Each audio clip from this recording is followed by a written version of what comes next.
الرحيم. السلام عليكم ورحمة الله وبركاته. إن الحمد لله نحمده ونستعينه ونستغفره ونعوذ بالله من شرور أنفسنا وسيئات أعمالنا.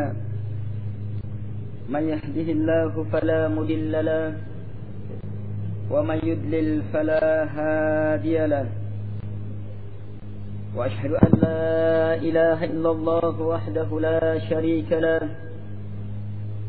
وأشهد أن محمدا عبده ورسوله. يا أيها الذين آمنوا اتقوا الله حق تقاته ولا تموتن إلا وأنتم مسلمون. يا أيها الناس اتقوا ربكم الذي خلقكم من نفس واحدة وخلق منها زوجها وبث منهما رجالا كثيرا ونساء. واتقوا الله الذي تساءلون به والأرحام إن الله كان عليكم رقيبا. يا أيها الذين آمنوا اتقوا الله وقولوا قولا سديدا يصلح لكم أعمالكم ويغفر لكم ذنوبكم. ومن يطع الله ورسوله فقد فاز فوزا عظيما. أما بعد، فإن أصدق الحديث كتاب الله وخير الهدي هدي محمد صلى الله عليه وعلى آله وسلم. وشر الأمور محدثاتها وكل محدثة بدعة وكل بدعة ضلالة وكل ضلالة في النار. Jamaah yang sama dimuliakan oleh Allah Subhanahu wa taala. Alhamdulillah wa syukru lillah wa la hawla wa la quwwata illa billah wa la ilaha illallah.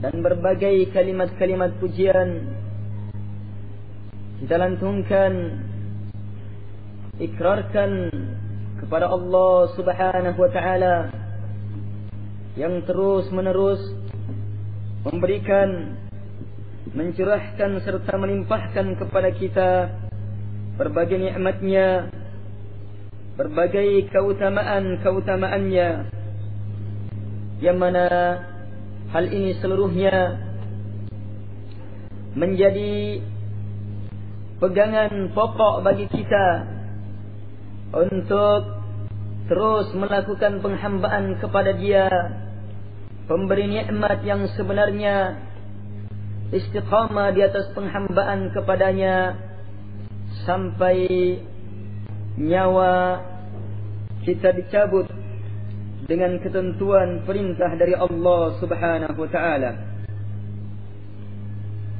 Jamaah sekalian yang sama dimuliakan oleh Allah Subhanahu wa taala. Allah Subhanahu wa taala telah menciptakan alam semesta ini, dan sebelum penciptaan alam semesta, Allah Subhanahu wa taala telah menuliskan, menetapkan takdir, ketentuan seluruh makhluk. Allah Subhanahu wa taala telah menciptakan surga dan neraka. Surga tempat mereka yang nantinya akan kembali kepada Allah Subhanahu wa taala setelah hidup di muka bumi sebagai hamba Allah Subhanahu wa taala yang sebenarnya. Adapun neraka, maka dia adalah tempat kembali hamba-hamba Allah Subhanahu wa taala yang penghambaannya sebatas penghambaan kauniyah, ya, ketundukannya terhadap aturan Allah sebatas ketundukan yang pasti, semua makhluk tunduk padanya. Allah tetapkan dia memerlukan makanan, maka dia tunduk pasti memerlukan makanan. Allah tetapkan rezekinya hari ini, sehat tidaknya, berhasil tidaknya dalam usaha, dia tunduk terhadap ketentuan ini. Sebab mau tidak mau, semua makhluk Allah pasti tunduk terhadap ketentuan ini. Hamba Allah yang hanya tunduk pada ketentuan kauniyah, dan hamba-hamba Allah subhanahu wa ta'ala yang ingkar terhadap ketentuan Allah subhanahu wa ta'ala yang syar'iyah, mereka-mereka inilah yang akan menjadi penghuni neraka Jahannam yang di dalamnya terdapat berbagai bentuk jenis siksaan yang Allah subhanahu wa ta'ala telah persiapkan bagi mereka-mereka yang ingkar. Kemudian jamaah sekalian, karena semua itu Allah subhanahu wa ta'ala mengutus Nabi dan Rasul Allah subhanahu wa ta'ala agar supaya terang jalan manusia. Ya, mereka mengetahui mana jalan ke surga, mana jalan menuju ke neraka. Dengan pengetahuan ini, mereka bebas memilih mau menempuh jalan ke surga atau ingin menjerumuskan dirinya ke dalam Jahannam. Allah subhanahu wa ta'ala mengutus para nabi dan rasulnya, rusulan mubasysyirin wa mundirin, li'alla yakuna lin-nasi hujjatan ba'da ar-rusul. Li'alla yakuna lin-nasi hujjatun ba'da ar-rusul. Allah subhanahu wa ta'ala mengutus para nabi dan rasul, mubasysyirin wa mundirin, memberikan kabar gembira, jalan-jalan keselamatan yang akan membawa kita ke dalam kepada surga Allah subhanahu wa ta'ala. Dan sekaligus mereka Nabi dan Rasul Allah adalah munzirin, yang akan memberikan peringatan akan jalan-jalan yang akan menjerumuskan hamba ke dalam Jahannam, memasukkan mereka ke dalam golongan orang-orang yang dimurkai oleh Allah subhanahu wa ta'ala. Ini hikmah pokok, ya, hikmah yang menjadi inti dari pengutusan Nabi dan Rasul Allah subhanahu wa ta'ala, untuk memberikan keterangan, tuntunan, hidayah kepada hamba Allah subhanahu wa ta'ala, supaya mereka menempuh jalan kebaikan yang telah dipaparkan oleh Nabi dan Rasul Allah, agar supaya mereka menghindarkan dirinya dari berbagai macam jalan-jalan kesesatan yang akan menjerumuskan mereka ke dalam Jahannam, memasukkan mereka ke dalam golongan hamba-hamba Allah subhanahu wa ta'ala yang dimurkai. Dan berbahagialah kita jamaah sekalian, kita berada pada zaman yang pada zaman ini Allah subhanahu wa ta'ala telah mengutus kepada kita seorang Rasul yang termulia, Muhammad bin Abdullah sallallahu alaihi wa ala alihi wasallam, yang membawa risalah yang terbaik, Islam, yang merupakan agama samhah, agama yang di dalamnya penuh dengan kemudahan, keringanan, keluasan, agama yang merupakan as-sirat al-mustaqim, jalan yang lurus, yang tak ada bengkok padanya, lurus, singkat, mudah, dan merupakan sebaik-baik jalan. Berbahagialah kita jemaah sekalian, sebab Allah subhanahu wa ta'ala melahirkan kita pada zaman Allah subhanahu wa ta'ala telah menurunkan kitab yang termulia, yang terbaik di antara kitab-kitab firman-firman Allah subhanahu wa ta'ala sebelumnya, yaitu Al-Quranul Karim. Rasul yang terbaik, syariat yang termulia, kitab suci yang paling agung. Kita berada pada zaman ini jamaah sekalian,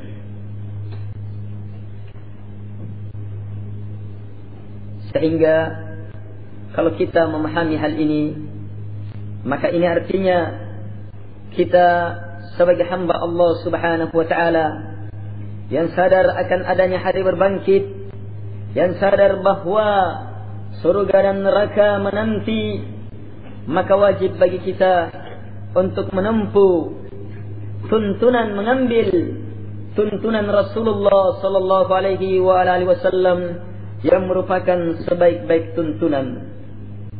Allah Subhanahu wa taala mengutus Rasul kita pada masyarakat jahiliyah, masyarakat yang kebodohan ketika itu merata, sehingga tak akan muncul zaman kebodohan yang lebih merata daripada zaman itu. Zaman jahiliyah, zaman sebelum terutusnya Rasulullah sallallahu alaihi wasallam. Adapun pada zaman sekarang, setelah terutusnya Rasulullah sallallahu alaihi wasallam dan juga pada zaman sekarang ini, maka kejahiliaan tetap ada, tetapi bukan jahiliyatun mutlaqah, bukan jahiliyah secara mutlak. Jahiliyah pada suatu daerah, tapi daerah yang lainnya tidak. Jahiliyah terdapat pada satu bangsa, tapi pada bangsa yang lainnya tidak. Jahiliyah pada satu masyarakat, tapi pada masyarakat lainnya tidak. Adapun pada zaman sebelum terutusnya Rasulullah, maka jahiliyatun mutlaqah, secara mutlak. Rasulullah diutus pada zaman itu membawa risalah yang terbaik, dan alhamdulillah beliau sallallahu alaihi wasallam menyampaikan agama Allah Subhanahu wa taala dengan sebaik-baiknya. Addal amanah wa nasahal ummah, betul-betul telah menyampaikan amanat yang telah beliau pikul, menasihati umat dengan nasihat yang sebaik-baik nasihat. Beliau menempuh berbagai macam jalan hikmah yang seluruhnya adalah puncak dari hikmah untuk menasihati umat agar supaya mereka berpaling dari jalan jahiliyah, berpaling dari jalan-jalan kesesatan, menempuh jalan yang telah ditentukan oleh Allah Subhanahu wa taala yang beliau bawa, as-sirat al-mustaqim. Sehingga ketika itu lahir generasi terbaik, lahir ummatun marhumah, ummah yang merupakan khairu ummah, yang mana kebaikan pada umat setelahnya ditentukan kalau orang betul-betul ikut kepada mereka dengan cara sebaik-baiknya. Kuntum khaira ummah ukhrijat linnas, kalian adalah umat yang terbaik yang dikeluarkan untuk manusia. Allah Subhanahu wa taala berfirman, was-sabiquna al-awwaluna minal muhajirin wal ansar, minal muhajirin wal ansar walladzina ittaba'uuhum bi ihsan radhiyallahu anhum wa radu an. Al-ayah, orang-orang yang terdahulu dari kalangan muhajirin dan ansar dan orang-orang yang mengikuti mereka bi ihsan, dengan cara yang baik. Orang setelah mereka ditentukan kalau mengikuti mereka bi ihsan, dengan cara yang baik, maka mereka akan masuk ke dalam golongan radhiyallahu anhum wa radu an. Allah Subhanahu wa taala akan meridai Allah telah meridai mereka dan mereka pun ridha kepada Allah Subhanahu wa taala. Ayat kelanjutan ayatnya menjelaskan pahala surga bagi mereka. Kemudian kita semuanya tahu bahwa keridaan Allah Subhanahu wa taala hanya ada pada Islam. Allah Subhanahu wa taala berfirman, "Al-yawma akmaltu lakum dinakum wa atmamtu 'alaikum ni'mati wa raditu lakumul Islam madina." Wa raditu lakumul Islam madina, dan telah kuridai Islam menjadi agama bagi kalian. Dan as-sabiquna al-awwaluna minal muhajirin wal ansar, Allah telah ridai. Orang setelah mereka akan ikut dalam keridaan Allah. Mereka juga akan diridai oleh Allah Subhanahu wa taala kalau mengikuti mereka dengan cara yang baik. lahir generasi yang sebaik-baik generasi, yang langsung dididik, dibina, ditempa oleh Rasulullah sallallahu alaihi wasallam. Bahkan Allah Subhanahu wa taala langsung menegur mereka kalau mereka bersalah. Jemaah sekalian yang sama dimuliakan oleh Allah Subhanahu wa taala. Di sanalah kebaikan umat setelahnya ditentukan karena mereka yang paling ittiba terhadap mereka. Kebaikan umat setelah mereka ditentukan karena mereka adalah umat yang paling ittiba mengikuti mereka. Dan sebaik-baik umat 3 zaman yang pertama, sebagaimana sabda Rasulullah SAW, khairun nasi qarni, thumma alladhina yalunahum, thumma alladhina yalunahum. Sebaik-baik zaman adalah zamanku, kemudian zaman setelahnya mengikuti kebaikan zaman sebelumnya, karena mereka ittiba mengikuti tuntunannya Rasulullah SAW dan para sahabat. Tsummal ladzina yalunahum, kata Nabi SAW, kemudian zaman setelahnya pun ikut dalam kebaikan ini karena mereka ittiba, masuk ke dalam golongan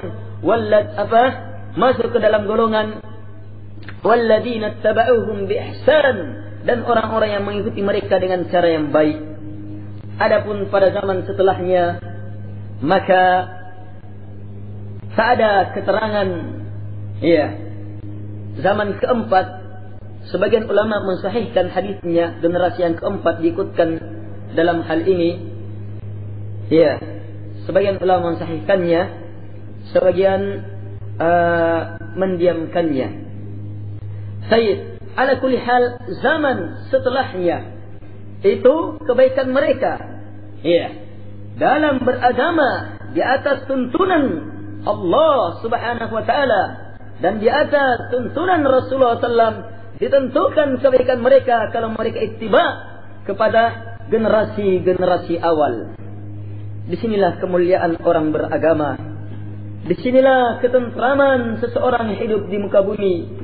Dan agama Allah, agama Islam yang dibawa oleh Rasulullah SAW, yang dimaksudkan adalah agama yang mereka pahami. Penamaan Islam sekarang meluas.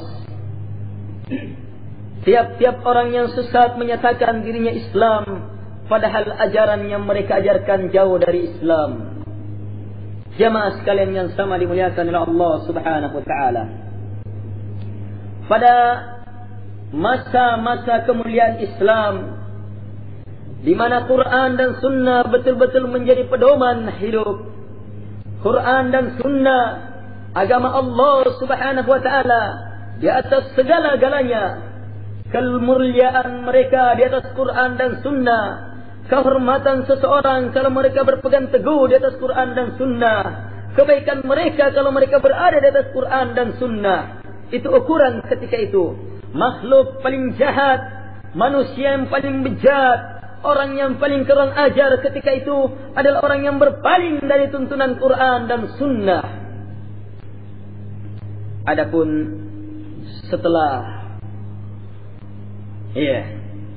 setelah zaman semakin bertambah, maka berlakulah ketentuan Allah Subhanahu wa taala. Kejahatan semakin banyak, kerusakan semakin banyak. Rasulullah sallallahu alaihi wasallam bersabda, "La ya'ti zaman illa waz-zamanu alladhi ba'dahu syarrun min." Tak datang sebuah zaman kecuali pasti zaman setelahnya lebih jelek, lebih rusak daripada zaman sebelumnya. Sunnatullah al-kauniyah yang pasti terjadi, yang menjadi beban berat bagi umat-umat zaman setelah mereka. Tetapi kita harus berbangga sebab agama Islam yang Allah Subhanahu wa taala turunkan kepada Rasulullah SAW, yang Rasulullah SAW ajarkan kepada para sahabat, tetap akan nampak, dinampakkan secara jelas oleh hamba-hamba Allah Subhanahu wa taala yang Allah Subhanahu wa taala pastikan adanya. Rasulullah SAW bersabda, "La tazalu ta'ifatun min ummati dhahirina 'alal haqq, la yadurruhum man khalafahum wala man khadalahum hatta ya'ti amrullah." selalu ada satu kelompok pada umatku. Mereka ini menampakkan al-haq. Dalam sebuah riwayat, mereka ini mansurun. Ya, mereka ditolong oleh Allah Subhanahu wa taala. Tidak membahayakan mereka orang-orang yang menyelisihi mereka. Tidak membahayakan mereka orang-orang yang mencerca mereka. Selalu mereka ada menampakkan al-haq, agama yang dibawa oleh Rasulullah SAW, sampai datangnya ketentuan Allah Subhanahu wa taala hari berbangkit. Inilah pegangan kita. Disinilah kita harus mencari kebenaran kalau kita perlu kebenaran. Disinilah kita perlu mencari cahaya kalau kita memerlukan cahaya. Di tengah banyaknya kegelapan, kesesatan yang disebar oleh syaitan, jin dan manusia, dengan hiasan-hiasan yang seluruhnya adalah zukhrufal qawli ghurura. Jamaah sekalian yang sama dimuliakan oleh Allah Subhanahu wa taala, adanya kesesatan adalah sunnatullah, yang mana hikmah besar dari adanya kesesatan, kebenaran akan semakin nampak. Dan kebenaran, pendukung-pendukung kebenaran akan menampakkan dirinya. Sebab dukungan nanti datang kalau ada musuh. Iya, dukungan nanti akan datang kalau ada musuh. Makanya sunnatullah, Allah tetapkan adanya kebatilan setelah datangnya kebenaran ini, agar supaya pendukung-pendukung kebenaran semakin nampak, ya, terus ada. Dan Allah Subhanahu wa taala telah mentakdirkan orang-orang yang membela kebenaran, menolong agama Allah Subhanahu wa taala, pasti Allah Subhanahu wa taala akan tolong. In tansurullaha yansurkum. Jika kamu menolong Allah Subhanahu wa taala, maka pasti Allah Subhanahu wa taala, jika kalian menolong Allah Subhanahu wa taala, maka pasti Allah Subhanahu wa taala akan menolong kalian. Jamaah sekalian yang sama dimuliakan oleh Allah Subhanahu wa taala, kesesatan awal sampai akhir zaman itu sangat banyak. Dan sebesar-besar kesesatan, musibah yang melanda kaum muslimin adalah ilmu kalam, ilmu filsafat, ilmu mantiq. Jemaah sekalian yang sama dimuliakan oleh Allah Subhanahu wa taala, pada zaman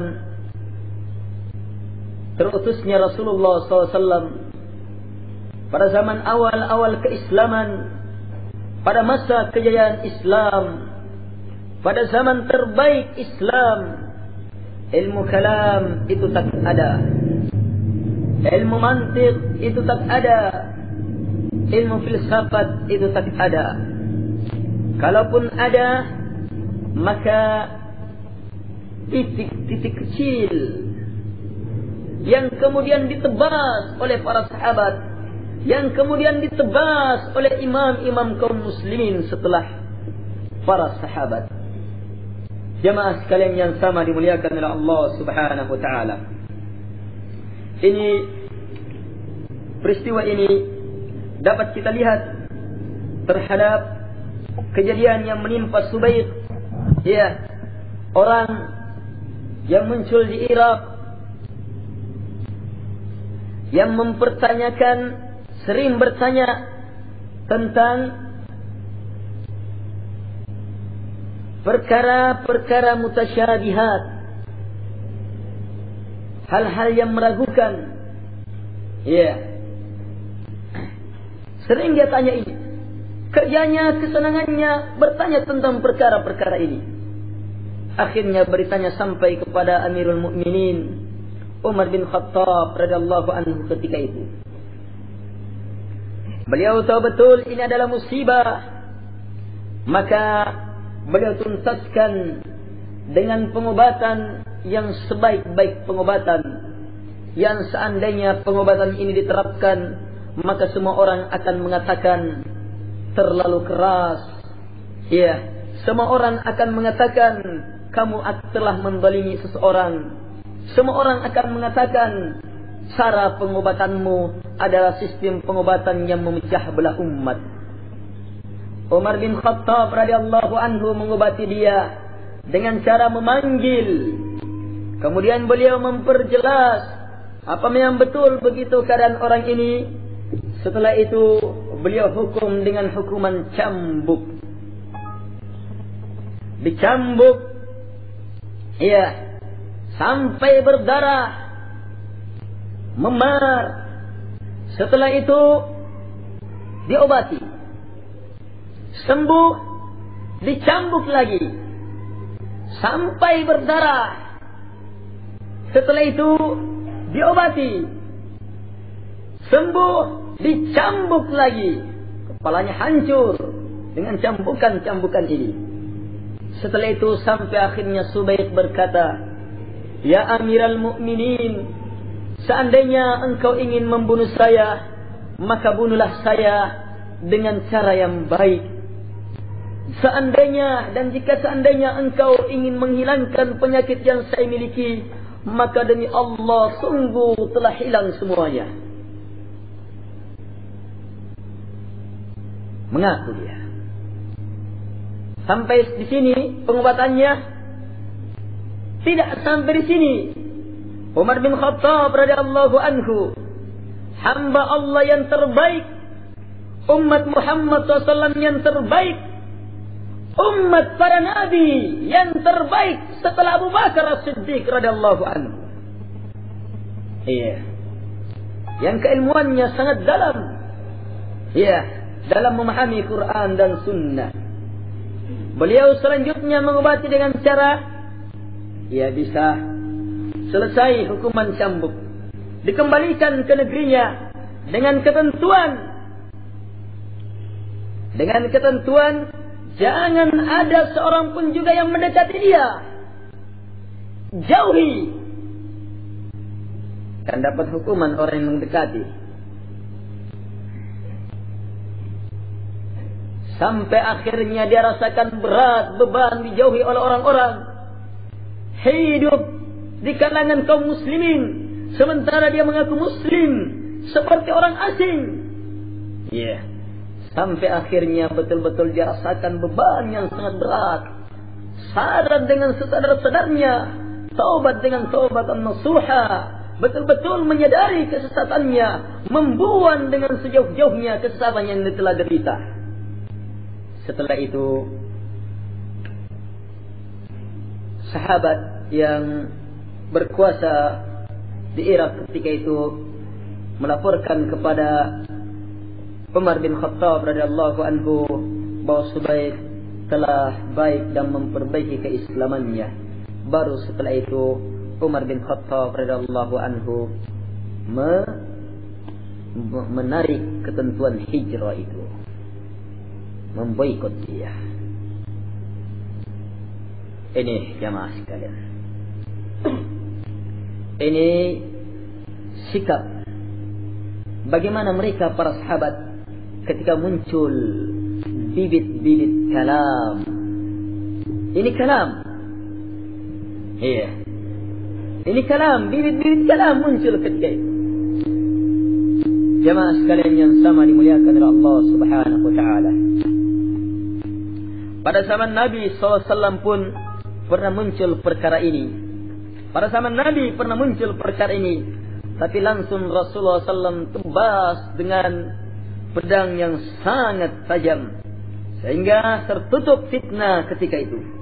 Dalam hadis yang diriwayatkan oleh Imam Ahmad, Ibnu Majah, dalam muqaddimah sunannya, dalam bab Al-Qadar. Dan Syekh Nasiruddin Al-Albani berkata dalam Sahih Ibnu Majah hasanun sahih, bahwa Rasulullah sallallahu alaihi wasallam suatu hari keluar dan manusia sementara berbicara tentang qadar. Iya. Maka terlihat jelas pada muka Nabi SAW merah yang sangat seperti buah delima merahnya. yang menunjukkan betul-betul beliau SAW sangat marah. Kemudian beliau berkata, orang ketika itu sementara berdebat tentang qadar. Beliau SAW berkata, "Ma lakum tadribuna kitaballahi ba'dahu bi ba'd. Bihada halaka man kana qablakum." Kenapa kalian saling memukulkan kitab Allah sebagian dengan yang lainnya? Dengan inilah binasanya orang-orang sebelum kalian. Iya. Sahabat yang hadir ketika itu mengatakan, iya, menunjukkan penyesalan yang sangat besar, iya, terhadap perbuatan seperti ini, perbuatan yang telah terjadi ketika itu. Kemudian, jadi ketika itu muncul bibitnya, Nabi SAW tebaras langsung. Jamaah sekalian yang sama dimuliakan oleh Allah Subhanahu wa taala. Demikian pula pada zaman at-tabi'un, ya, murid-muridnya para sahabat, imam-imam kaum muslimin setelahnya betul-betul memberikan sikap yang sangat keras terhadap segala pelanggaran yang keluar dari tuntunan Quran dan Sunnah. Dan sebesar-besar pelanggaran itu disebabkan oleh al-kalam, ilmu al-kalam, dan diperbesar oleh ilmu filsafat. Jamaah sekalian yang sama dimuliakan oleh Allah Subhanahu wa taala. Untuk agar supaya kita lepas dari penyakit yang sangat berbahaya ini, dan agar supaya kita betul-betul bisa menjaga agama kita, maka kita mengkhususkan pembahasan kita pada pembahasan kali ini dengan pembahasan ilmu kalam, ilmu filsafat, dan hal-hal yang semisal keduanya. Baik. Ilmu kalam adalah, ada beberapa definisi dari ilmu kalam ini yang singkatnya, yang dimaksudkan dengan ilmu kalam, maka dia adalah ilmu yang dipergunakan untuk menetapkan akidah keagamaan dengan cara pendalilan akal. Iya. Ilmu ini akan melahirkan banyak debat. Iya. Kalau mau lihat pelaksanaan ilmu ini, masuk ke ruang kelas YIN. Iya. Hampir setiap saat debat agama. Iya. Seolah-olah Rasulullah SAW tidak menjelaskan agama ini dengan sebaik-baiknya, sehingga keterangan yang sangat jelas dari Nabi SAW harus diperdebatkan, dan akhir perdebatannya menolak Quran dan Sunnah karena tidak sesuai dengan akal. Itu akhirnya.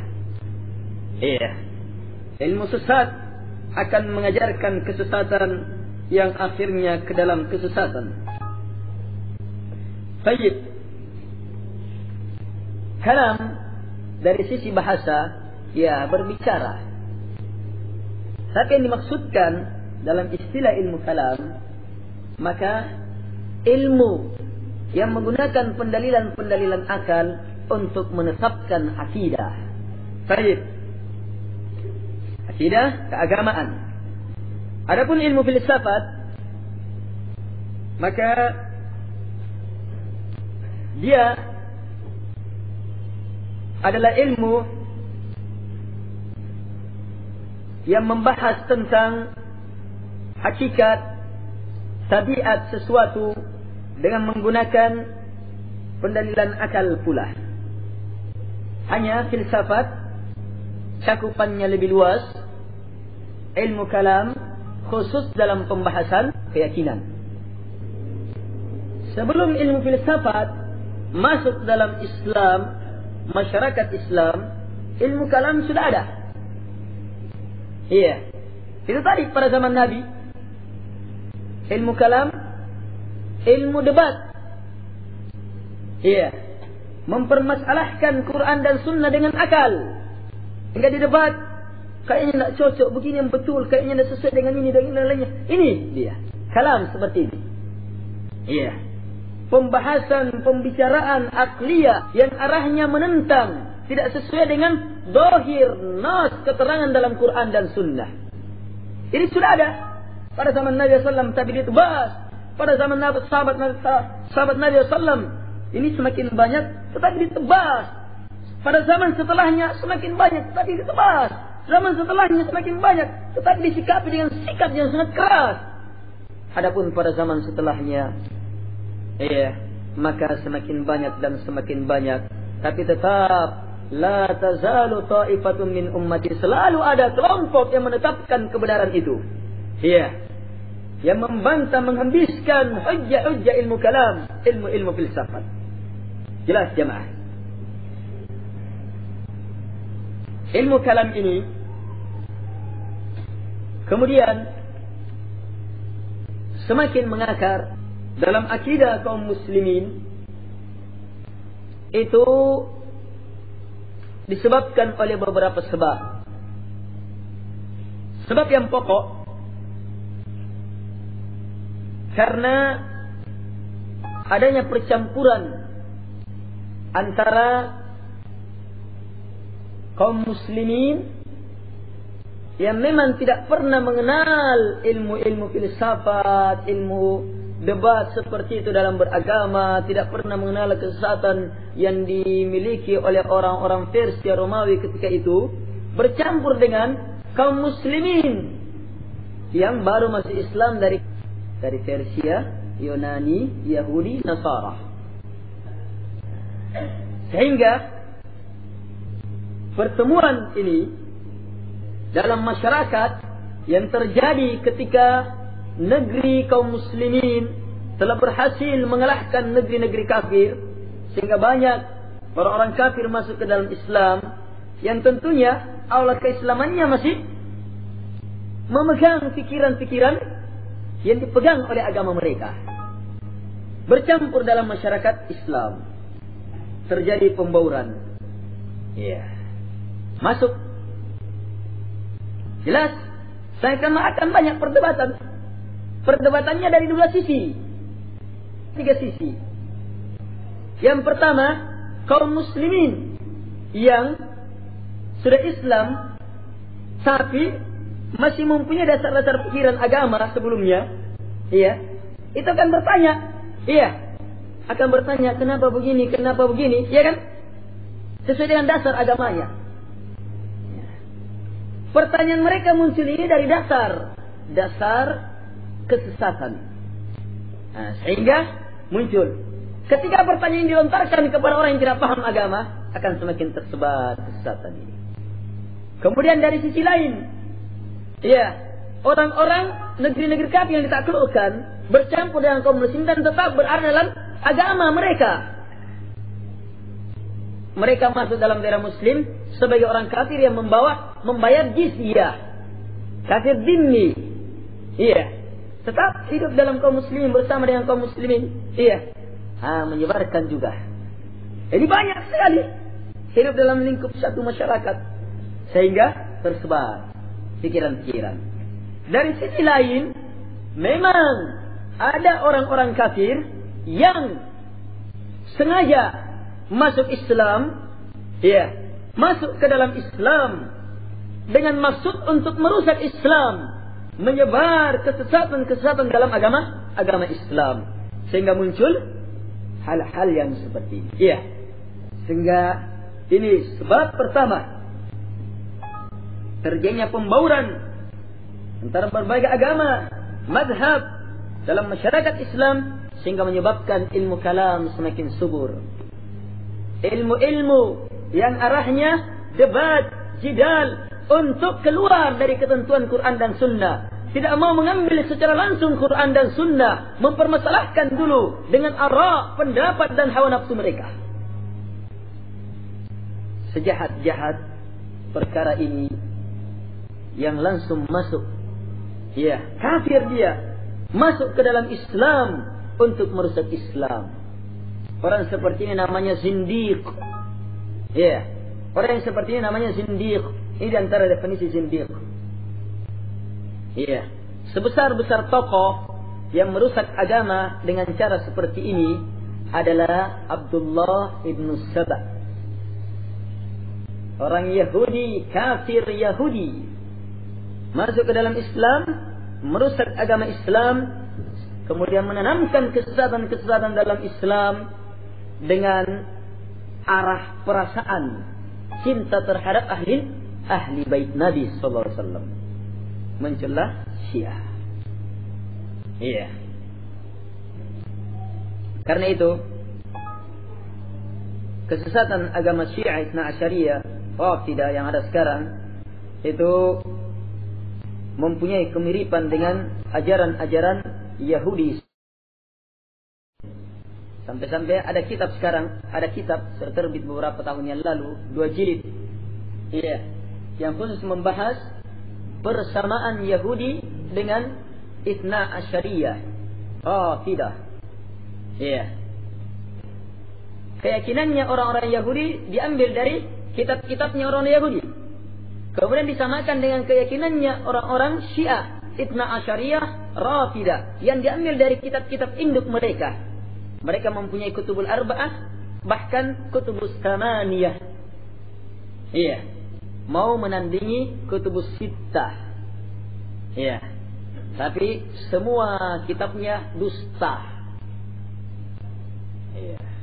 Datangkan satu ahli hadis dari kalangan Syiah yang bisa membuktikan bahwa kitab mereka mempunyai sanad yang selamat. Yang selamat dari cacat dengan penelitian hadithiyah.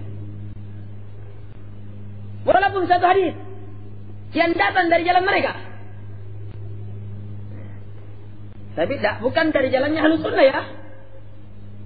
Sebab kadang juga mereka mengambil jalan dari Ahlus Sunnah, kemudian masukkan dalam kitab mereka untuk talbis. Baik. Dan ini diakui oleh mereka sendiri bahwa mereka tidak mempunyai kitab.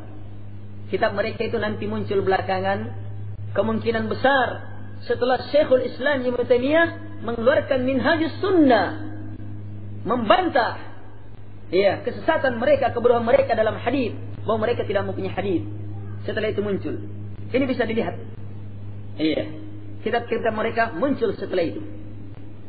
Iya. Baik, agama yang penuh dengan kedustaan.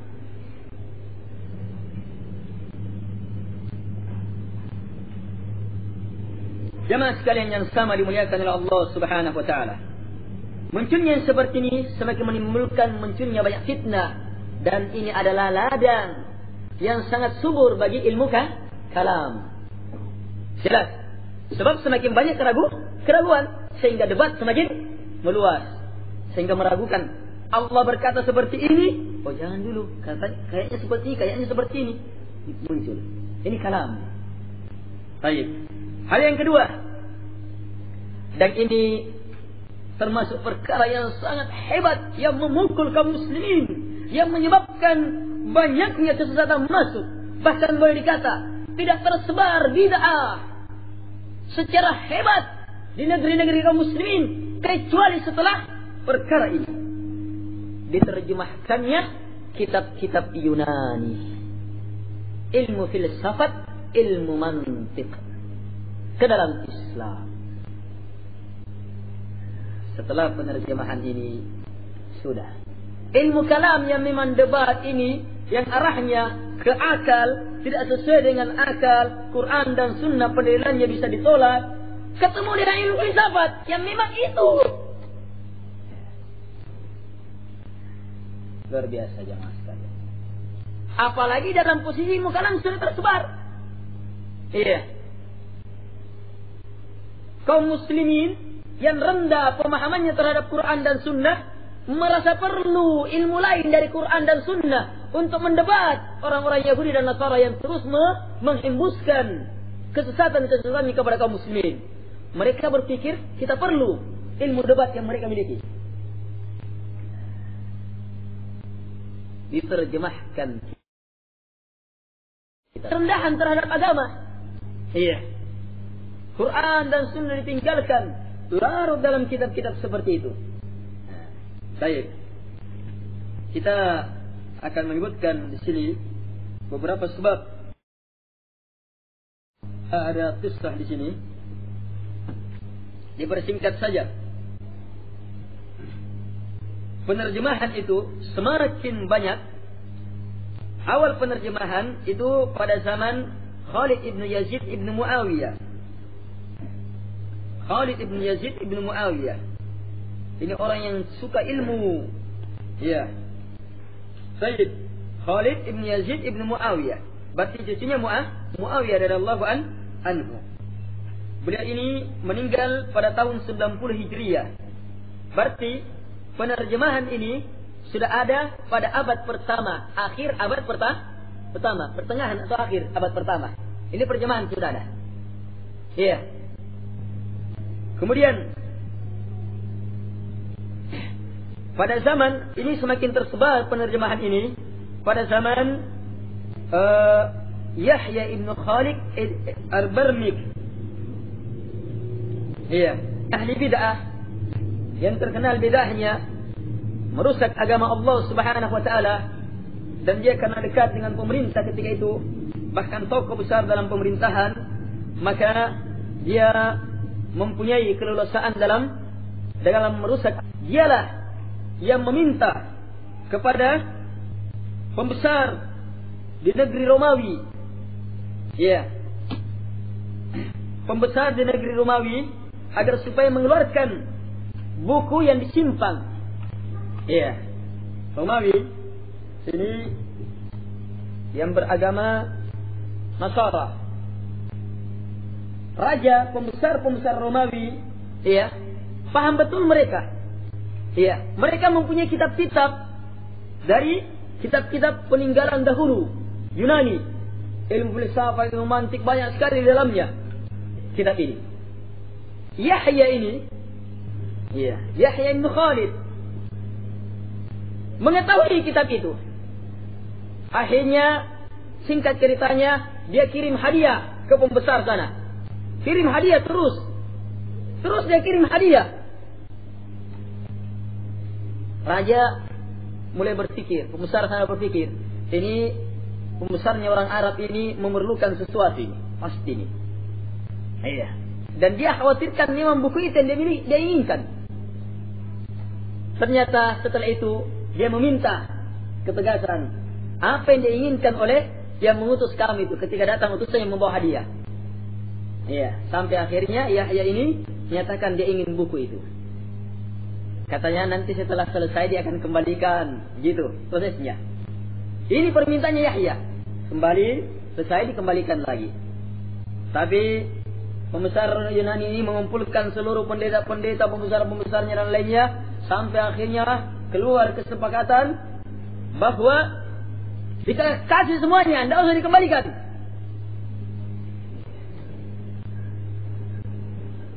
Sebab mereka memang mencari jalan bagaimana berlepas dari ilmu sesat ini.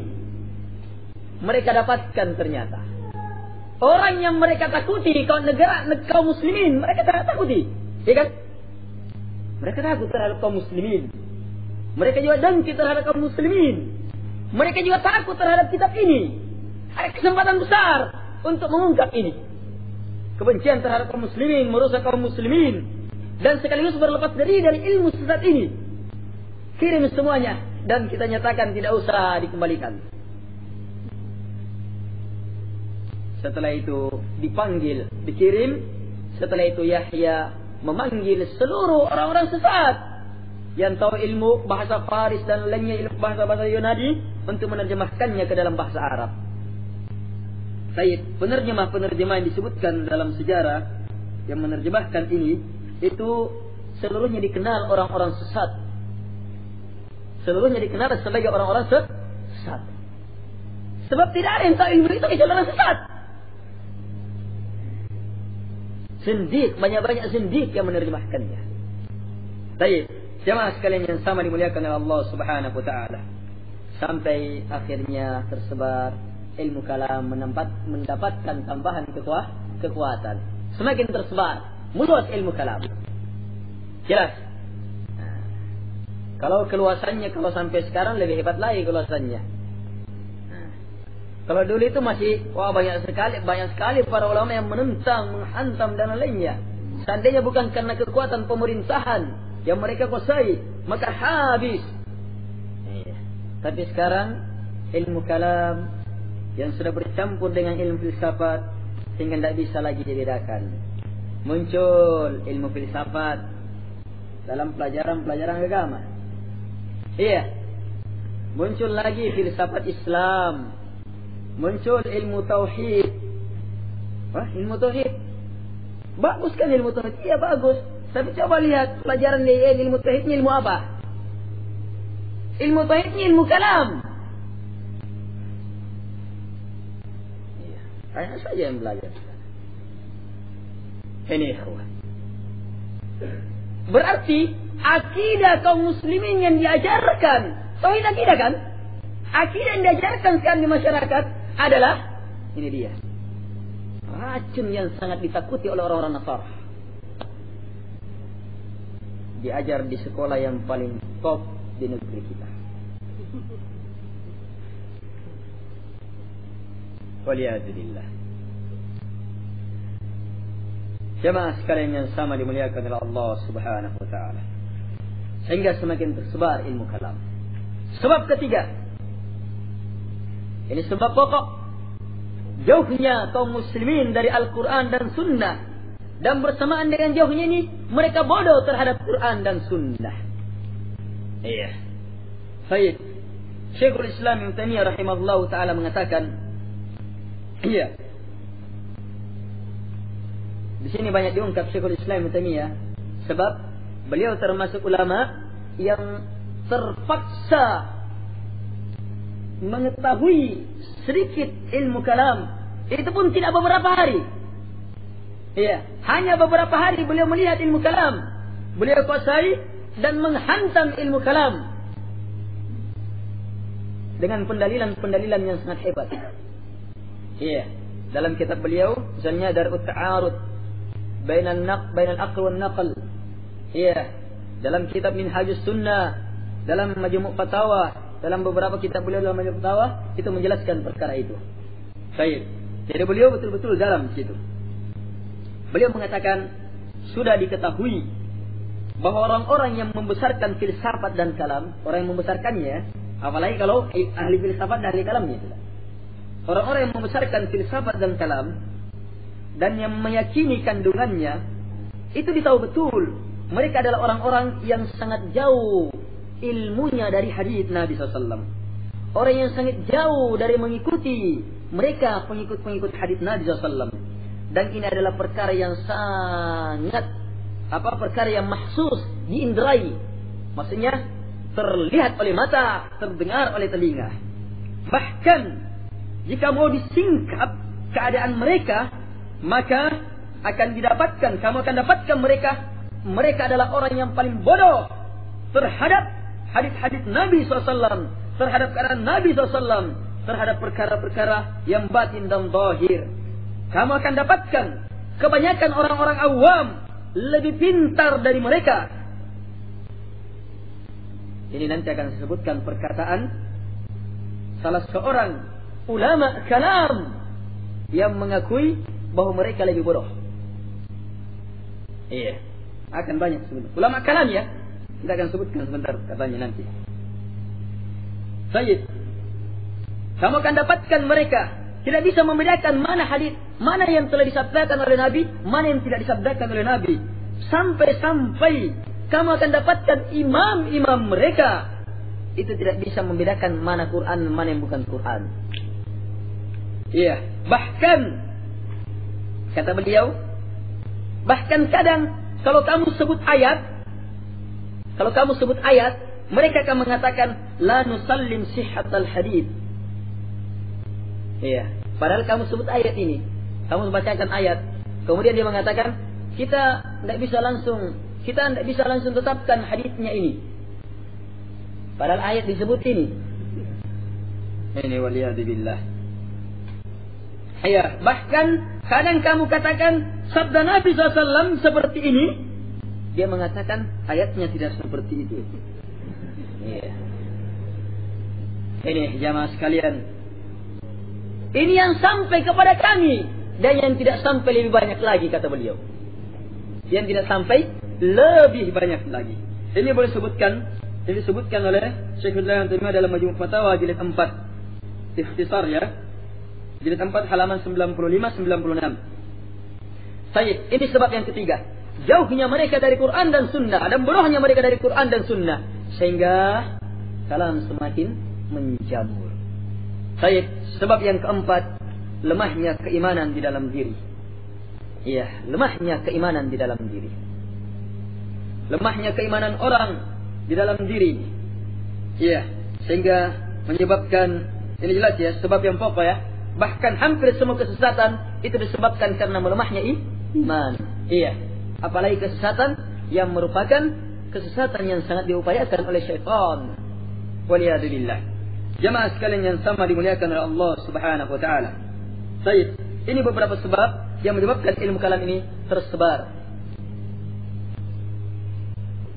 Sekarang, istilah yang antum harus pahami, kalau disebutkan ilmu kalam, berarti ilmu filsafat sekarang sudah masuk. Karena sekarang dianggap satu, walaupun asalnya beda. Iya, jelas ya. Asal filsafat itu, iya, asal ilmu kalam sekarang yang ada sekarang itu dari ilmu filsafat sudah. Iya, paham ya? Baik. Dan ilmu filsafat asalnya dari agama penyembah berhala Yunani. Iya. Tokoh-tokoh mereka, iya, setan mereka, Socrates, Plato, iya, ini ya. Ikhwani fi din, a'azzakumullah.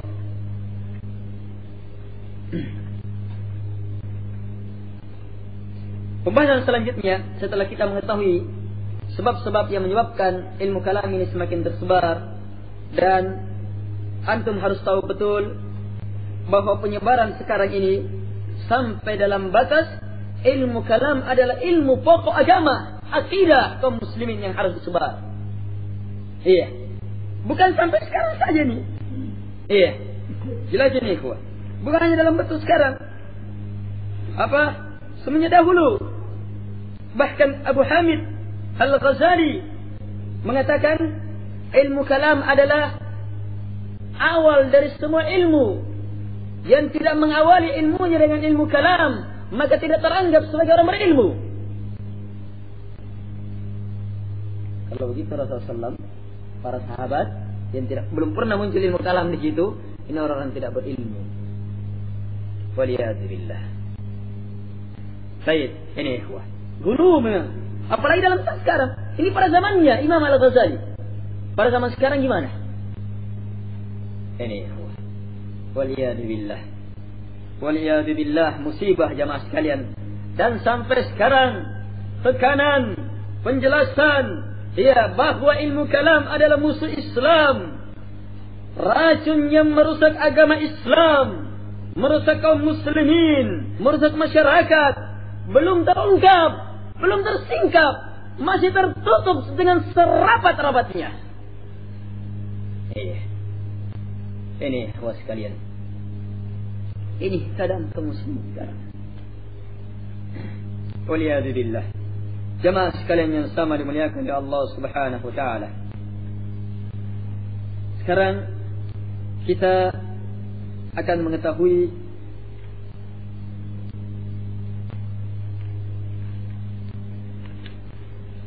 sedikit kesesatan ilmu kalam dari musibah yang menimpa orang-orang yang mempelajari ilmu kalam. Iya. Tapi nanti sebentar akan ada pembahasan, akan menjelaskan kenapa para ulama itu betul-betul menghantam ilmu kalam. Akan jelaskan sebab-sebabnya. Tentunya di antara sebabnya karena kerusakan yang muncul terhadap orang-orang yang mempelajari ilmu kalam. Pembahasan kita ini sekarang dulu. Pengaruh apa yang ditimbulkan ilmu kalam ini terhadap orang-orang yang mempelajarinya? Jelas? Baik. Di sini sebelumnya saya ingin sampaikan bahwa yang kita banyak mengambil dari kitab Mauqiful Mutakallimin min al-Istidlal bi Nususil Kitab was Sunnah Ardan wa Naqda Ta'lif Sulaiman ibn Salih ibn Abdul Aziz Al-Ghusn. Ada 2 jilid kitab ini. Baik. Sikap ahli kalam dalam berdalil dengan nas-nas Quran dan Sunnah, pemaparan dan kantoran. Baik. Ada beberapa pengaruh yang muncul dari yang disebabkan oleh ilmu kalam terhadap orang-orang yang mempelajarinya, dan semua pengaruhnya adalah pengaruh jahat, tidak baik semuanya. Lihat yang pertama, kata beliau, yang pertama al-wuqu'u fi tanaqud. Iya. Orang yang mempelajari kalam akan terjerumus dalam at-tanaqud, saling bertentangan. Iya. Kata beliau, maka kamu akan dapati salah seorang akan berkata sesuatu. Ini satu orang ya. Satu orang berkata sesuatu dan dia pastikan sesuatu itu, kemudian dalam kesempatan lain dia selisihi sesuatu itu. Dan dia pastikan juga benarnya sesuatu itu. Bahkan ini satu orang ini. Jadi dalam satu diri dia berpendapat dengan ilmu kalamnya, ini adalah kebenaran, yang menyelisihinya adalah kesesatan. Dalam kesesatan dia selisihi ilmunya. Baik. Ini pengaruh pertama.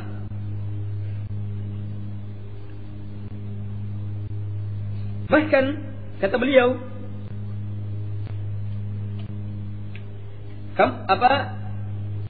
buktinya juga kamu akan melihat ahli kalam adalah orang yang paling banyak berpindah-pindah pendapat. Iya.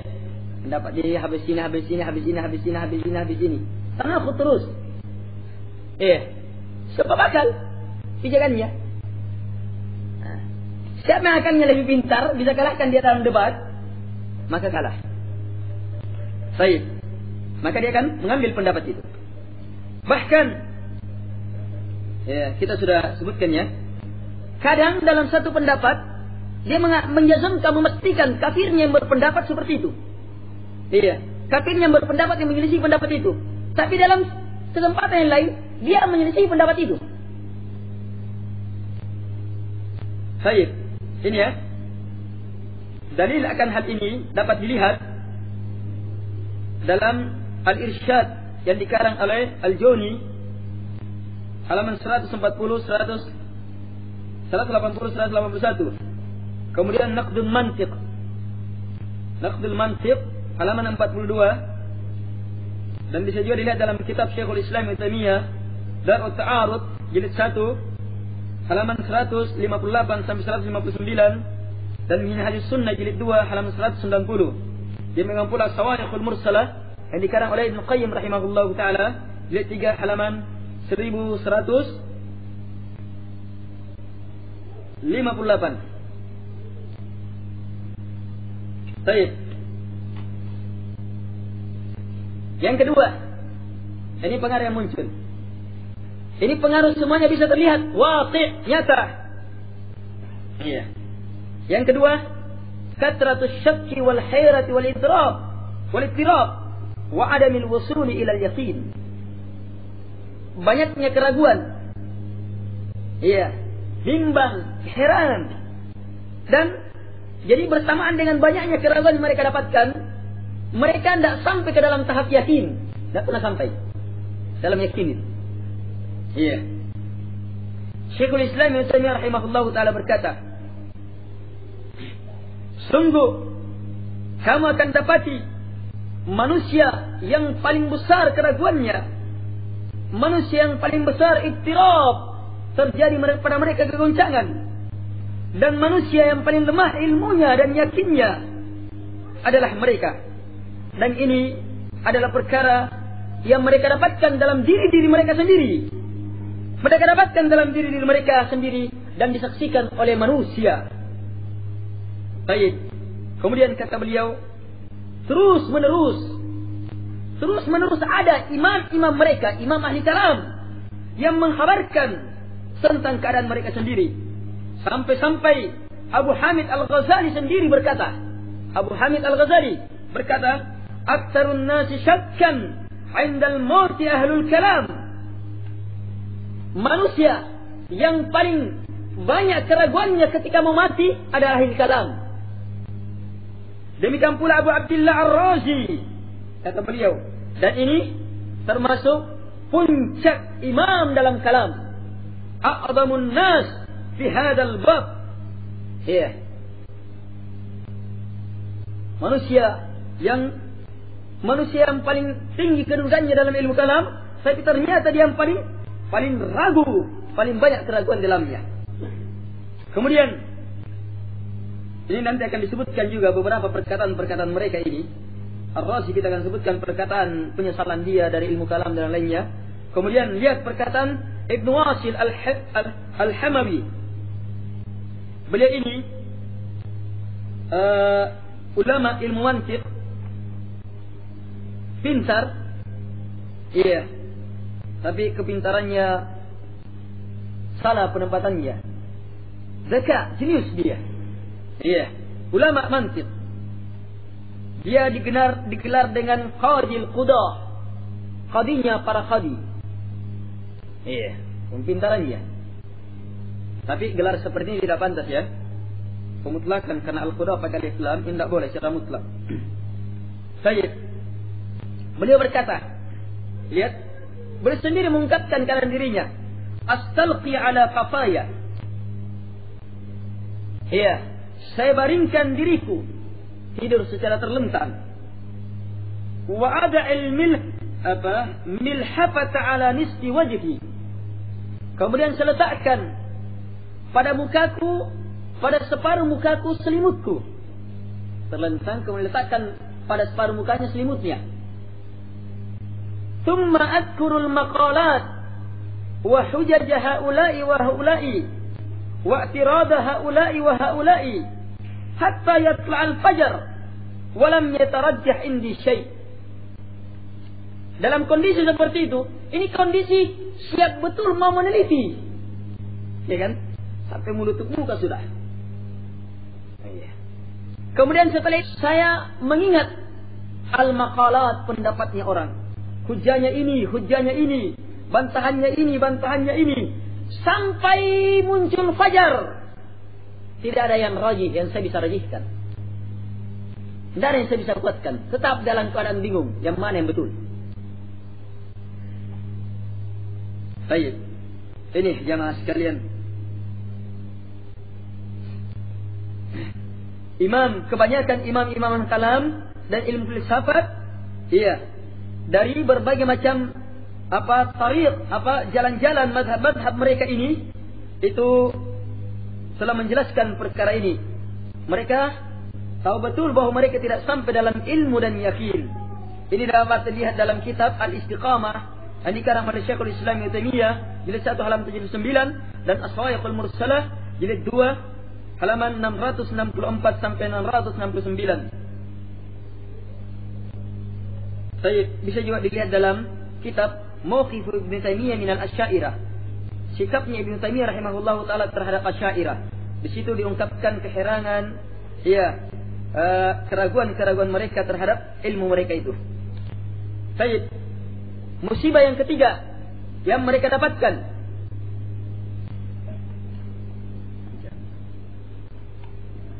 kasratul jadali wa tatabbu'il mutasyabih li ta'yid ar-ra'yi wal radd 'ala al-khusum hatta surrifu 'an al-intifa' bil Qur'an wal ihtida'i bihudahu ila tata'abbul al-ayah allati yarawna fiha nasran li qawlihim wa bitalan li khusumihim wa yakfi dalilan li hadha. Baik, itu saja. Kata beliau, banyaknya perdebatan. Ini belajar kalam ini akan menimbulkan musibah seperti ini. Banyak debat. Kemudian dia akan tatabbu mutasyabih. Dan ini sifat-sifat orang yang terkena bencana semuanya. Orang-orang yang berpenyakit hatinya akan mengikuti mutasyabihat, ya kan? Mereka akan terus mencari mutasyabihat. Untuk apa? Untuk menguatkan pendapatnya. Sebab pendapat akan mereka hanya akan didapatkan dalam mutasyabihat. Iya. Ini banyak-banyak dalam mutasyabihat. Mereka terus akan melakukan upaya ini dalam rangka apa? Untuk menolak, membantah lawan mereka. Sampai-sampai akhirnya manfaat mereka terhadap Quran tidak ada kecuali hanya untuk diperdebatkan. Dan ini adalah ciri orang-orang yang mendapatkan bencana. Iya, ayat-ayat Allah untuk Al-Quran dijadikan sebagai hidayah, mereka tidak dapatkan lagi. Mereka tetap buat ayat-ayat untuk ini. Waliyadzubillah. Baik, kita lihat di antara dalilnya. Wasil ibn Atha. Iya, Wasil ibn Atha. Pernah ditanya. Iya, istrinya ditanya tentang dia. Bagaimana keadaannya? Iya, dia ditanya. Wasil ibn Atha ini adalah istri mempunyai istri. Istrinya itu adalah saudara wanitanya Amr ibn Ubaid. Amr ibn Ubaid ini juga ulama kalam. Dia pernah ditanya, mana lebih afdal, suamimu atau kakakmu itu? Atau saudaramu? Tidak tahu mana kakak mana adik ini. Suamimu atau saudaramu? Ahli bid'ah semuanya. Ahli kalam. Tapi mana lebih afdal? Katanya seperti langit dan bumi perbedaannya. Ya, terus bagaimana ilmu keduanya? Ya, artinya dia lebih banggakan Wasil suaminya. Katanya Wasil ilmunya itu kalau tiba malam maka dia tegakkan kedua kakinya salat. Kemudian dia telah persiapkan tinta, pena pada dua tempat. Dia salat malam. Ketika lewat ayat yang di dalam ayat itu terdapat kandungan bisa membantah lawannya, maka dia duduk dulu, pergi menulis, setelah itu kembali pergi sholat. Ya. Coba lihat, ketenangan malam, sholat malam semata-mata untuk itu. Ini waliyadzubillah, jamaah sekalian. Baik, ini kan banyak. Ini wakil, nyata tidak? Ini tahu betul ini.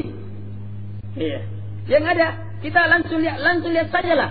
Langsung lihat keadaan ini, langsung lihat pada orang yang belajar ilmu kalam, JIN, langsung lihat di situ. Mulai dari gurunya dan orang-orang yang betul-betul mempelajarinya. Gurunya dan orang-orang yang betul-betul mempelajarinya. Langsung lihat. Bahkan suasana kelas memang debat. Bagaimana bisa mengalahkan musuhnya, bagaimana bisa mengalahkan hujannya dan lainnya. Hanya sekarang, ini dulu nih masih pakai ayat ini. Iya kan? Masih pakai ayat.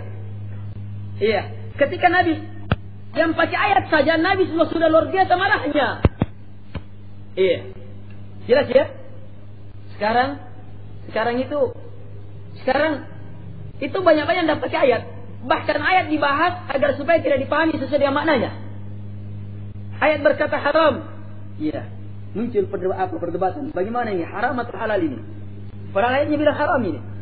Sekarang bagaimana halal atau haram ini? Oh, di sana berpendapat begini, ayo di sana berpendapat begini. Oh, di sini sampai akhirnya iya, minimal bingung, tidak bisa menetapkan haramnya ayat itu. Itu minimal. Waliyadzubillah. Baik. Yang keempat, musibah yang muncul pada mereka. Kathratul iftiraq wal ikhtilaf bainahum wa takfiru ba'dihim ba'da. Iya. مع دعوى كل منهم أن الذي يقول حق مقطوع به وأن قول خصمه مقطوع ببطلانه. Kata beliau,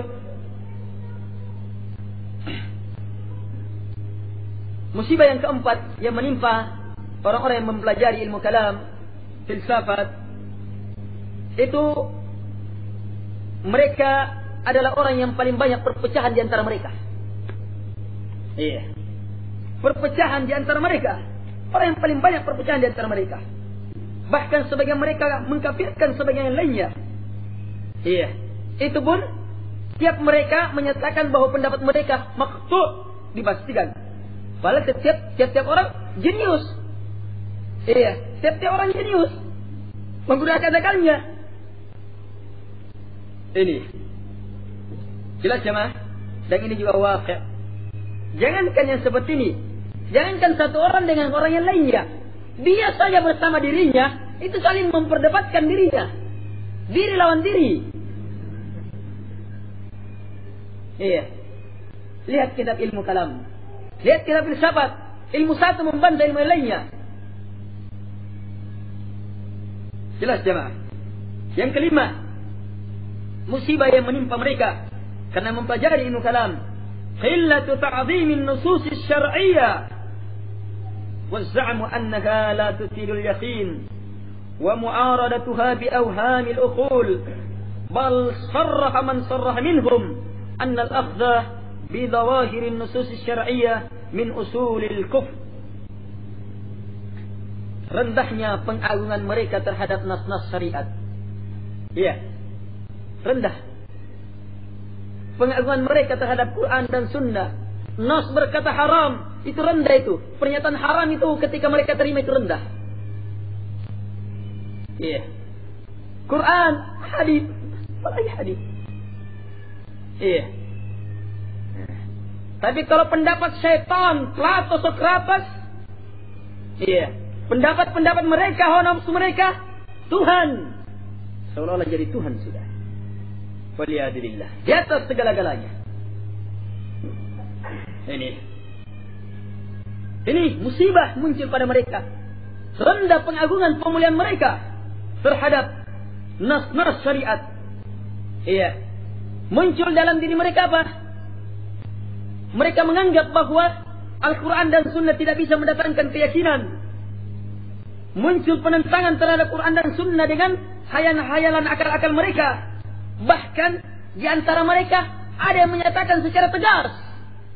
Ada yang menyatakan secara tegas bahwa nas-nas syariat itu dohirnya nas-nas syariat itu adalah usul-usul kekafiran. Makanya jangan mengambil dohirnya. Kalau Allah berfirman A, jangan langsung ambil itu. Kekafiran itu. Diteliti dulu kandungannya itu di dalam. Iya, aqimis shalah ini dan lainnya. Ini aqimis shalah perintah salat kan? Tanya kan? Itu belum tentu itu disuruh salat itu. Lihat dulu, apa itu salat apa dan lainnya apa? Muncul sehingga akhirnya muncul apa? Salat itu sebenarnya bukan itu yang biasa dilakukan orang. Iya. Salat itu sebenarnya bagaimana orang tenang apa dan lainnya. Sehingga kapan orang mendengarkan azan tenang saja. Selesai itu selesai sudah salat.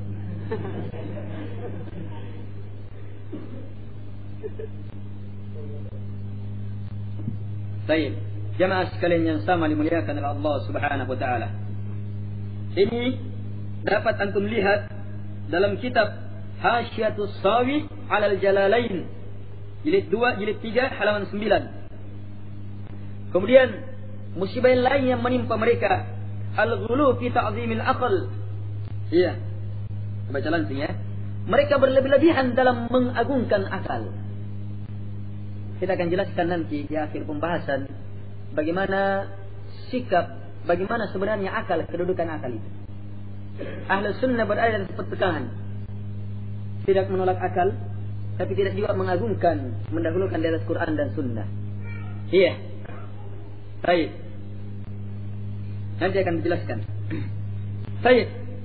Mereka berlebihan dalam mengagungkan akal sampai menjerumuskan akal pada hal-hal yang tidak mampu akal itu. Iya. Mereka menjadikan akal-akal manusia pemberi hukum, pemutus. Iya, dalam perkara yang perlu diambil dan dalam perkara yang tidak perlu diambil dalam akidah. Mau berakidah, mau berkeyakinan ditentukan dengan akal mereka. Sampai-sampai mereka membuat usul-usul, pokok-pokok akliyah. Iya.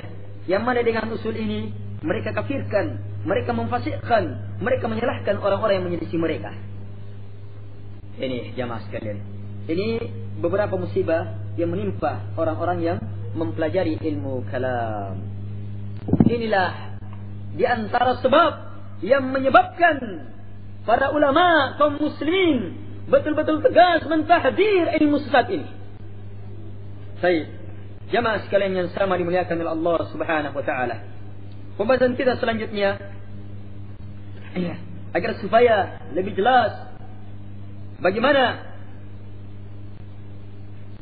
sikap kita terhadap ilmu kalam, maka kita harus bisa memunculkan ta'zim terhadap Quran dan Sunnah, mengambil nas-nas Quran dan Sunnah, sebab mantapnya perkara ini akan menjadi sebab besar, menjadi sebab besar dalam diri kita untuk menolak ilmu-ilmu kalam, ilmu-ilmu filsafat, sebab kita betul-betul tidak butuh, sebab kita telah mantap yakin berada di atas Quran dan Sunnah.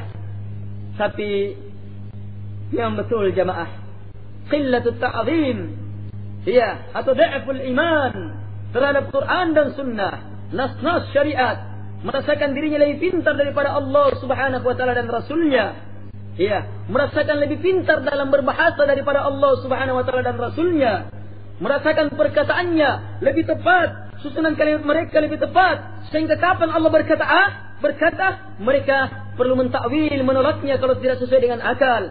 Kapan Rasulullah SAW berkata ini, mereka perlu mengatakan, tidak perlu langsung diterima dan lainnya, harus diteliti dan lainnya. Sebab kembali kepada ada ta'zim, atau qillat ta'zim terhadap nusus syar'iyyah, nas-nas Quran dan Sunnah. Jamaah sekalian yang sama dimuliakan oleh Allah Subhanahu wa taala. Manhaj. Sekarang bagaimana manhaj Ahlus Sunnah wal Jamaah, pengikutnya, bagaimana manhajnya Rasul, para sahabat yang dirilis langsung oleh Nabi SAW, murid-murid mereka, imam-imam kaum muslimin terhadap Quran dan Sunnah. Manhaj mereka pertama, mengagungkan nas-nas Quran dan Sunnah. Kemudian mereka menyerah terhadap Quran dan Sunnah. Kemudian mereka menyelisihi semua yang menyelisihi Quran dan Sunnah. Ini prinsip pokok mereka terhadap Quran dan Sunnah. Pengagungan mereka terhadap Quran dan Sunnah, nas-nas Quran dan Sunnah. Kemudian mereka menyerah terhadap ketentuan Quran dan Sunnah. Kemudian mereka membenci, menyelisihi siapa saja menyelisihi Quran dan Sunnah, dan mereka tidak peduli siapapun juga. Ini jamaah sekalian. Ini ada beberapa ayat terangan di sini, kita persingkat Allah Subhanahu wa taala berfirman dalam surah An-Nisa ayat 65, "Fala wa rabbik la yu'minuna hatta yuhakkimuka fima shajara bainahum, thumma la yajidu fi anfusihim harajan mimma qadaita wa yusallimu taslima." Maka tidak, demi Rabb engkau ya Rasulullah, mereka tidak beriman sampai mereka menjadikan kamu sebagai hakim, bukan akal, bukan hawa nafsu, bukan orang kafir, bukan ahli kalam, sampai mereka menjadikan kamu hakim terhadap semua yang mereka perselisihkan di antara mereka. Ini keimanan jamaah. Ini keimanan. Perhatikan, keimanan itu yang menyebabkan orang berakal. Orang yang berakal adalah orang-orang yang beriman. Kita akan sebutkan nanti dalam ketika menjelaskan bagaimana kedudukan akal. Orang yang berakal adalah orang-orang beriman. Orang yang beriman adalah orang-orang yang berakal. Mereka ulul albab, orang-orang yang yatafakkarun, yatadakkarun, orang-orang yang yaqilun, yang berakal. Jelas. Sekarang bagaimana orang beriman? Allah mengatakan setelah Allah bersumpah, bahkan sebelum sumpah Allah sebutkan kalimat penafian, fala, tidak. Setelah itu Allah sumpah, wa rabbik, demi Rabb engkau ya Rasulullah. Kemudian setelah itu Allah nafikan lagi, la. Coba lihat. Luar biasa, penafian demi penafian, penafian disusul dengan penafian, penafian disusul dengan penafian. Tidak beriman mereka. Hatta, berarti di sinilah keimanan yang sempurna. Tidak ada keimanan kecuali harus diukur dengan ini. Kalau kita hamba Allah, tetapi kalau kita hamba akal, hamba orang-orang yang kafir, hamba hawa nafsu, maka tidak akan mengambil keterangan Allah Subhanahu wa taala. Tapi hamba Allah akan mengambil. Karena itu jamaah sekalian, bagi mereka yang mempunyai penyakit kalam, kembali kepada permasalahan ini dulu. Kamu sebagai hamba Allah berbicara sebagai hamba Allah, atau sebagai hamba hawa nafsu, atau sebagai budak akal, atau sebagai pengikut Plato dan Sokrates, orang-orang kafir itu. sebagai hamba Allah, pengikut Muhammad SAW atau tidak? Camkan dulu ke sini. Kalau mau mereka menerima di sini, tanamkan. Kalau kamu sebagai hamba Allah, ya, sebagai hamba Allah Subhanahu wa taala, mau beriman kepada Allah Subhanahu wa taala, ayo. Sebelum kita debat, sebelum kita lanjutkan pembahasan, maka dengarkan firman Allah. Tidak beriman hatta yuhakkimuka fima syajara bainahum. Pertama, mereka menjadikan engkau ya Rasulullah sebagai hakim terhadap semua mereka perselisihkan. Kita berselisih, harus Rasulullah SAW sebagai hakim. Tidak boleh tidak. Bukan akal. Bukan ini, bukan ini, bukan itu. Mau? Kalau tidak bisa. Kalau begitu kita kembali. Tidak mau beriman. Oh mau? Sekarang beriman ini.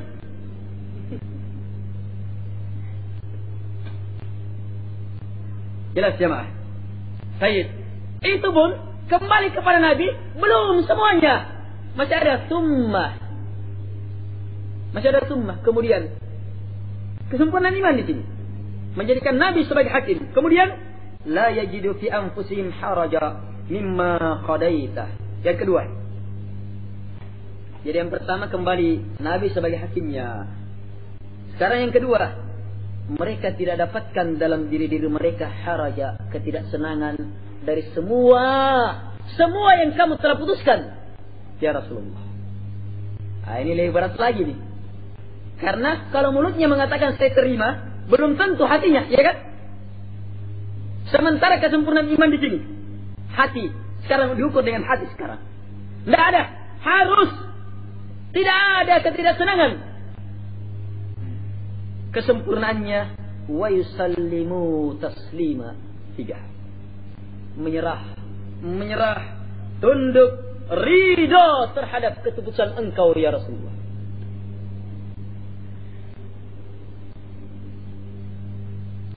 Satu ayat ini habis semuanya. Karena kalau mau jangan langsung. Oh bagaimana ini Pak? Jangan langsung. Dudukkan dulu permasalahan. Kamu bicara sebagai apa? Sebagai manusia? Sebagai pencipta atau sebagai makhluk? Sebagai makhluk. Kalau antum rinci ke situ itu dia sudah pusing duluan itu. Betul kamu makhluk? Yakin ada pencipta?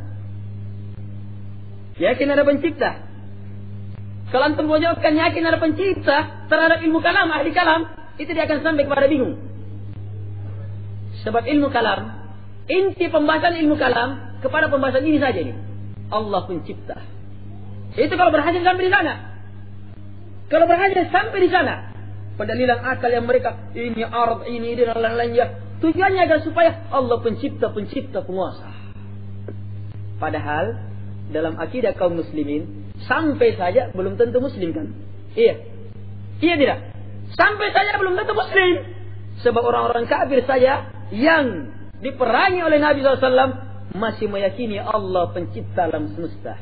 Wala in sa'altahum man khalaqas samawati wal ard la yaqulunna Allah. Jika kamu tanya mereka, orang-orang kafir, orang-orang musyrikin, siapa yang menciptakan langit-langit dan bumi? Pasti kata Allah. Mereka akan menjawab Allah Subhanahu wa taala. Ini.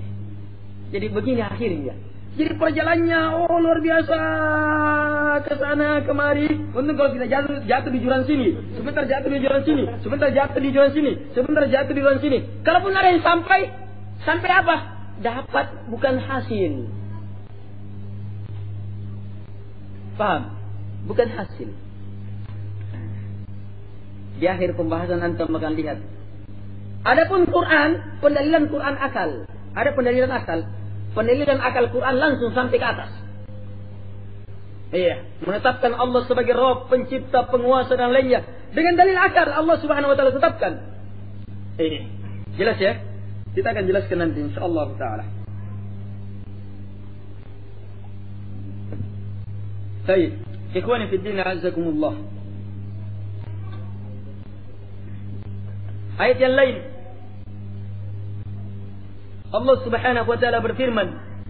Ini banyak ayat ya. Singkat saja. Banyak sekali ayat ini. Surat An-Nur ayat 62. Sebutkan 2 ayat saja. ayat 63, surah Nur ayat 63. Allah Subhanahu wa taala berfirman, "Falyahdharil ladzina yukhalifuna an amrih an tusibahum fitnah aw yusibahum adzabun alim." Maka lam setelahnya lamul amr. Yahdir fil mudhari yang kemasukan lamul amr. Dilalah fil mudhari istimrar. Falyahdir, tahdzir, berhati-hati kata Allah. Maka harus berhati-hati. Terus menerus diperintahkan oleh Allah berhati-hati. Diancam terus. Ini ancaman kehati-hatian ini terus menerus ini. Falyahdir. Siapa itu? Alladzina yukhalifuna an amri. Orang-orang yang menyelisihi akan aturan apa yang dibawa oleh Rasulullah sallallahu alaihi wasallam. Kembali ke situ, menyelisihi Nabi. Ahli kalam menyelisihi Nabi tidak? Menyelisihi Nabi tidak? Jelas sekali, tidak ada yang bukan hak pada zamannya Nabi SAW. Iya. Ini jamaah sekalian. Hati-hati orang yang menyelisihi tuntunan Rasulullah SAW. Iya. Ahli kalam orang yang banyak menentang Quran dan Sunnah. Sudah kan dilewatkan? Ahli kalam yang paling tidak mengagungkan sabda Nabi SAW. Rendah betul hadis Nabi SAW. Iya. Makanya hadis itu banyak sekali ditolak. Yang akannya. Oh, hadis lalat tidak bisa diterima. Iya. Hadis masa maut itu dipotong. Iya. Maut, ada hadis dalam Sahih Bukhari, Sahih Muslim. Maut dipotong. Hadis syafaat. Orang dikeluarkan dari api neraka. Iya. Ini seluruhnya pembahasan kesesatan orang-orang